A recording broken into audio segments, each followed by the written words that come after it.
Okay, దేవుడి కార్యాలు, గొప్ప గొప్ప కార్యాలు చూచినంత విశ్వాసం నాకుందా? అంత విశ్వాసం నాకుందా? గొప్ప కార్యాలు సాధించిన భక్తుల్ని చూసి నేను కూడా గొప్ప కార్యాలు సాధించాలంటే, గొప్ప కార్యాలు సాధించిన భక్తుల జీవితంలో ఏమేమి కలిగి ఉన్నారో వాటిని నేను కూడా కలిగి ఉండాలి. తప్పకుండా దేవుడు పక్షపాతం లేకుండా దీవిస్తాడు. వాటిలో మొట్టమొదటిది ఏంటి? వాళ్ళు కలిగి ఉన్న విశ్వాసం గొప్పది. ఆ గొప్ప విశ్వాసాన్ని నేను కూడా కలిగి ఉండాలి కదా. ఇద్దరి దగ్గర భోజనానికి డబ్బులు లేవు, ఇద్దరు సేవకులే, సువార్థికులు. ఒక ఏరియాలోకి వెళ్ళి ప్రకటించారు. ఆకలి అవుతుంది. బ్రదర్ భోజనానికి ఏమన్నా ఉన్నాయంటే ఏం లేవు బ్రదర్, ఏం లేవు అనుకున్నారు ఇద్దరు.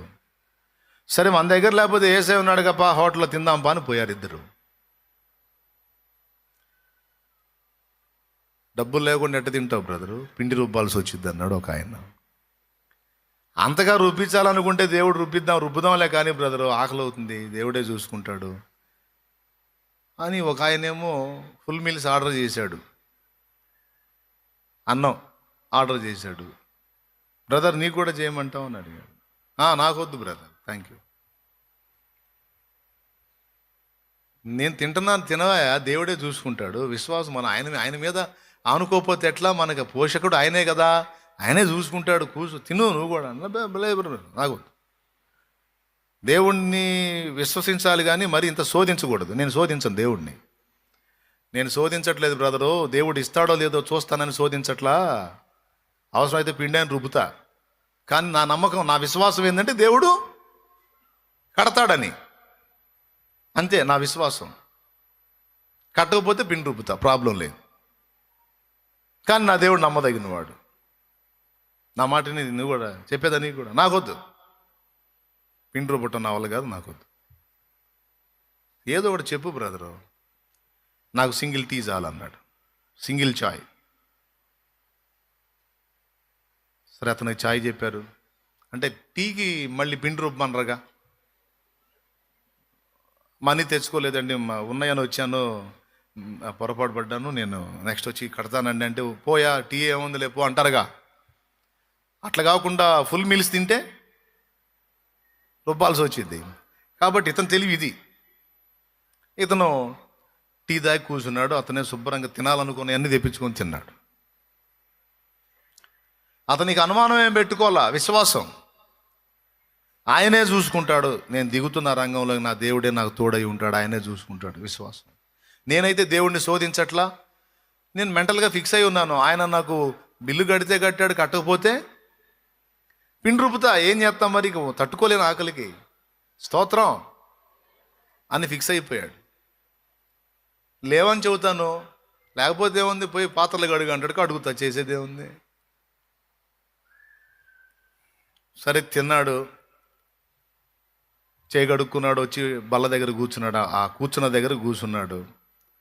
ఫుడ్ అయిపోయిన తర్వాత, తిన్న తర్వాత ఏం చేస్తారు, బిల్లు తీసుకొచ్చి ఇస్తారు. అప్పటిదాకున్నాడు వాళ్ళ పక్కన టేబుల్లో కూర్చున్న ఆయన. ఆ బిల్లు తెచ్చేటువంటి వాడు బిల్లు తీసుకొచ్చి ఇచ్చేటప్పుడు వచ్చి టపిమని చేయబట్టుకున్నాడు.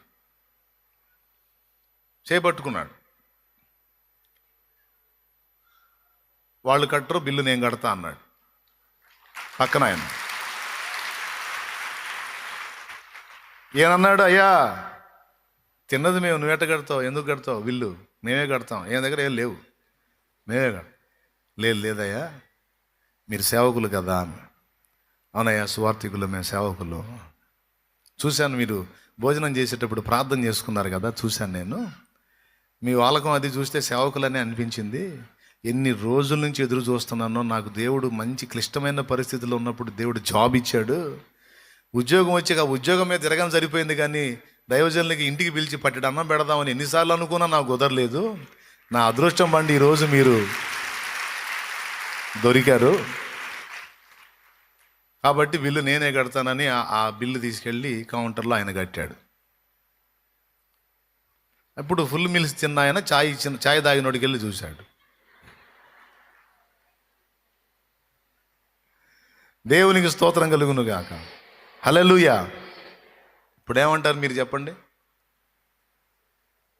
ఇద్దరు ఆ దేవుడినే ప్రకటిస్తున్నారు, ఇద్దరు ఆయన యందు విశ్వాసం ఉంచారు, కానీ ఇద్దరి విశ్వాసం ఒకే విధంగా లేదు చూడు. మళ్ళీ ఇద్దరి పేర్లు ఏంది? విశ్వాసులే. కానీ ఒకని విశ్వాసం సింగిల్ ఛాయ్ అయితే ఒకని విశ్వాసం ఫుల్ మిల్స్. అవునా? అంటే దేవుడు సహాయపడతాడు అని నమ్మలేకపోయాడు ఒకడేమో నమ్మాడు. అంటే శద్రకు మేషకు అబేద్నెగోలాగా ఈ అగ్నిగుండంలోంచి మమ్మల్ని కాపాడటానికి సమర్థుడు, కాపాడకపోయినా పరలా.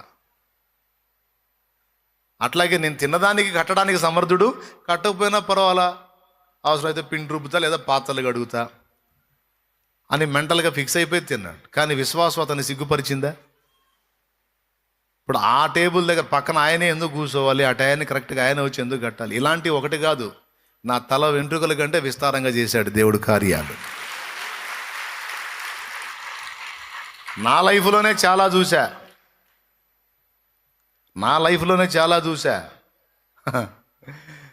నా జేబులో ఒక బ్రదరు వాళ్ళ అమ్మా నాన్నకు పంపించిన ఒక 1000 రూపాయలు ఉంది.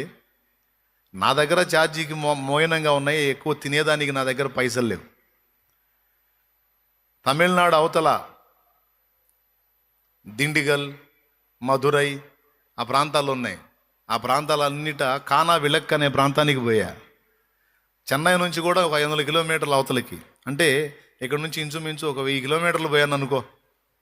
800 లేక 1000 కిలోమీటర్లు పోయాను. భాష అర్థం కాదు, తమిళం. ఉర్దూలో ఉర్దూ హిందీ కలిపి మిక్సింగ్ చేసి మాట్లాడతాగా, అది కూడా అర్థం కావట్లే అక్కడ వాళ్ళకి, అంతా తమిళమే. ఏం చేయాలా? ట్రైన్ ఎక్కి కూర్చున్నా, ఫుల్గా ఉన్నారు. అప్పుడు సేవకు రాలా. అక్కడ ఒక జాబ్ దొరికిద్దని పోయా. అంత దూరం, డబ్బులు బాగిస్తారని. ఆడకపోతే నా గదిలో పరిస్థితి అంతా వేరుగా ఉంది. తాగుబోతోళ్ళు, సిగరెట్లు, గది నిండా ధూపం వేస్తున్నారు. ఒక్క రోజు కంటే ఎక్కువ ఉండలేకపోయా అక్కడ. తర్వాత జంపు.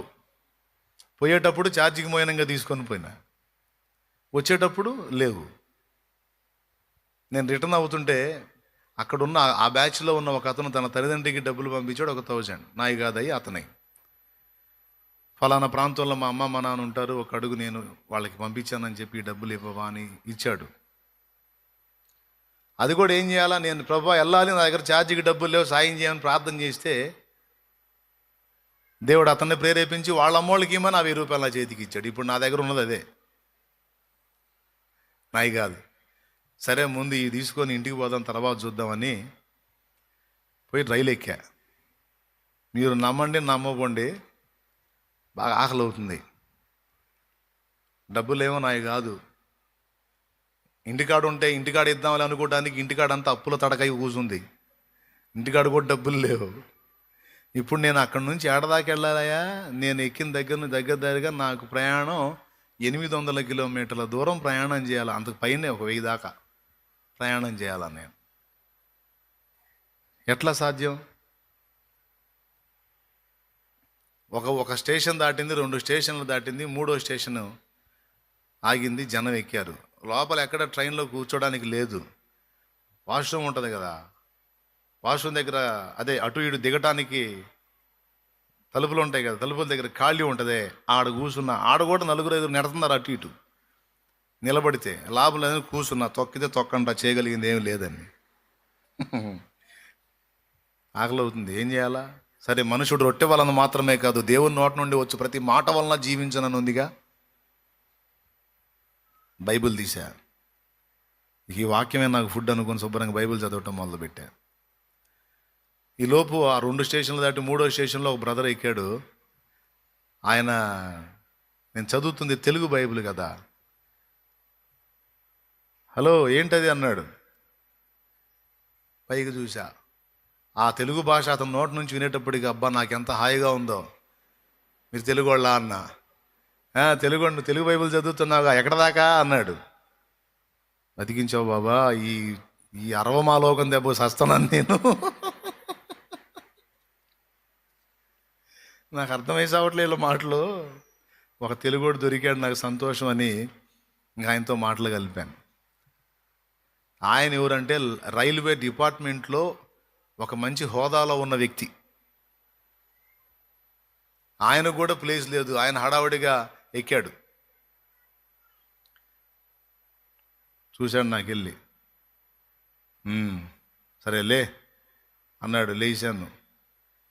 ఆయన ఆయన చూపించిన ప్రదేశానికి ఆయన వెంటబడి వెళ్ళాను. ఒక దగ్గర ప్లేస్ దొరికింది, కూర్చున్నాం. ఇక అక్కడి నుంచి మొదలుపెట్టి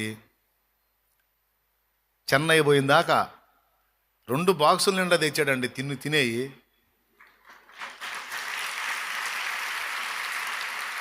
దేవుడు నిజంగా కడుపు ఆకలి ఎరిగినోడు కదా. నేను తెలుగు బైబిల్ చదవకపోతే ఆయన నన్ను పలకరించేవాడా? నేను బైబిల్ది చదువుతుంటే అది బైబిల్ అని గుర్తు. ఇంకొకటి ఏంటో తెలుసు, ఆయన కూడా దేవుని యందు విశ్వాసం ఉంచినోడు. దేవుని యందు విశ్వాసం ఉంచాడు. ఆయన తెలుగోడు. ఆ ప్రాంతంలో జాబ్ చేస్తున్నాడు, దిండిగల్ ప్రాంతంలో జాబ్ చేస్తున్నాడు ఆయన. ఆయన ఏమన్నాడు తెలుసా? ఒంగోలు అవతల మా తల్లిదండ్రులు ఉన్నారు, నేను వాళ్ళకి ఆహారాలు తినుబండారాలు సిద్ధపరచుకొని తీసుకెళ్తున్నాను పండగ సందర్భంగా, క్రిస్మస్ సందర్భంగా. ఇక ఒక ప్యాక్ ఓపెన్ చేసి నా ముందు పెట్టాడు. మరి ఆయన ఎంత ముందు పెట్టినా మరీ కక్కుర్తి పడి తింటాం, ఆయన ఎగబడి పద్ధతి ఉండదు. అందుకని నేనేదో పర్లేదులేండి అంటే కూర్చొని చెప్పాడు, నువ్వు సిగ్గుపడొద్దు, నీ పరిస్థితి అర్థమవుతుంది. ఇది ఓపెన్ చేసి నీ ముందు పెట్టా, ఈ అరిసెలు చెక్కలు స్వీటు హాటు కడుపు నిండా తిను, చెన్నై దిగుదాం, టిఫిన్ చేద్దాం, ఆ తర్వాత మళ్ళీ ట్రైన్ ఎక్కుదాం, నీకెందుకు నేను ఉన్నాక నువ్వు ప్రశాంతంగా తిను అన్నాడు.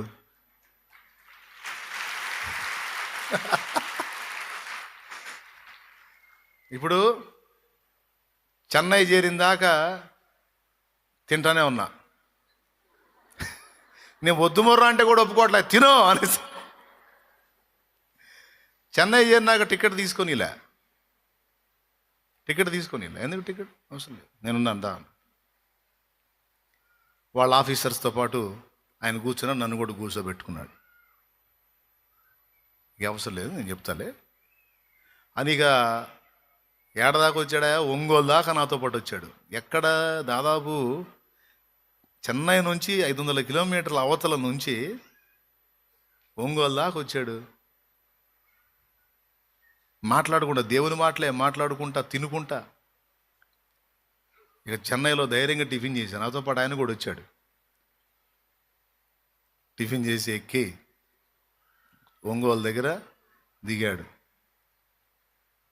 దిగేటప్పుడు ఆనందంగానే ఉంది.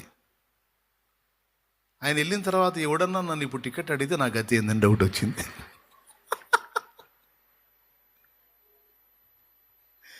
దేవుని మహాకృపను బట్టి ఊరు గెలిచించలా. నేను కూర్చున్నది ఆ కంపార్ట్మెంట్ వేరుగా ఉంది, ఎవరు గెలిచించలా. అక్కడున్న ఎవరికో చెప్పిపోయినట్టున్నాడు ఆయన. తర్వాత చీరాల దగ్గర బండి ఆగితే దిగి పేటకి చేరా. ఇప్పుడు దేవుడు ఆయన ప్రేమ చూడండి. మనం అడవిలో ఉన్నా సరే మనకు కావాల్సిన దాన్ని సిద్ధపరచుకుంటాడు. ఆయన మమత అది. విశ్వాసం, నా దేవుడే తోడై ఉన్నాడు. నేను మాత్రం ఈ దరిద్రుల మధ్య ఉన్నది, ఈ దరిద్రులు చండాలంగా చేస్తున్నారు, వీళ్ళ సిగరెట్లు, వీళ్ళ తాగుడు, వీళ్ళ చేదరం నా వల్ల కాదని నేను నిర్ణయించుకొని దేవుని పవిత్రత నేను ఇష్టపడి నేను బయటికి వచ్చినందుకు నాకు తోడై ఉండి, నా డబ్బు ఖర్చు కాకుండా, నాకు ఆకలి బాధ తెలియకుండా, మళ్ళీ ఎవడో తోడు లేరు అనే ఫీలింగ్ కూడా లేకుండా ఒక మనిషిని ఒక దూతలాగా నాకు తోడుంచి నేను గమ్యస్థానం చేరేటట్టు చేశాడు. కొన్ని సంవత్సరాల క్రితం, సేవలోనికి రాకముందు, అంటే ఇంచుమించు 18 సంవత్సరాల క్రితం జరిగిన విషయం. ఇలాంటి ఎన్నో సంగతులు అవన్నీ చెప్పుకుంటే తెల్లారిదిలే, మీకు మళ్ళీ మధ్యప్రదేశ్ ఖాళీ అయ్యిద్ది. ఎప్పటికే సగం అయిపోయినట్టుంది. లేకపోతే అసలు ఏం తిని రాలేదేమో, మరి మీరు ఉపవాసం ఉండి వచ్చారేమో. నేను చెప్పే మాట ఏంటంటే, భక్తుల యొక్క ఆశీర్వాదాన్ని పొందగోరే బిడ్డలారా, భక్తుల యొక్క నడక మీలో ఉందో లేదో శోధించి చూసుకోండి అని చెప్తున్నాను నేను. మనం ఏ పొద్దు కూడా మనం ఎలా ఉన్నామనే పరిశీలన అనేది మనకి చాలా కీలకం.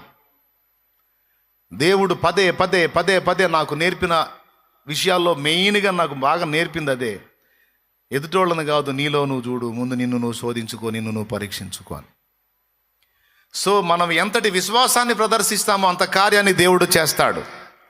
నీ విశ్వాసానికి తక్కువ చేయడు, నీ విశ్వాసానికి ఎక్కువ చేయడు. నువ్వు ఎంత విశ్వసిస్తావో అంత కార్యాన్ని తప్పకుండా దేవుడు చేస్తాడని ప్రాక్టికల్గా అనుభవించిన నేను అది సేవా జీవితంలో కూడా కళ్ళారా చూశాను, అనుభవించాను, అనుభవిస్తూనే ఉన్నాను.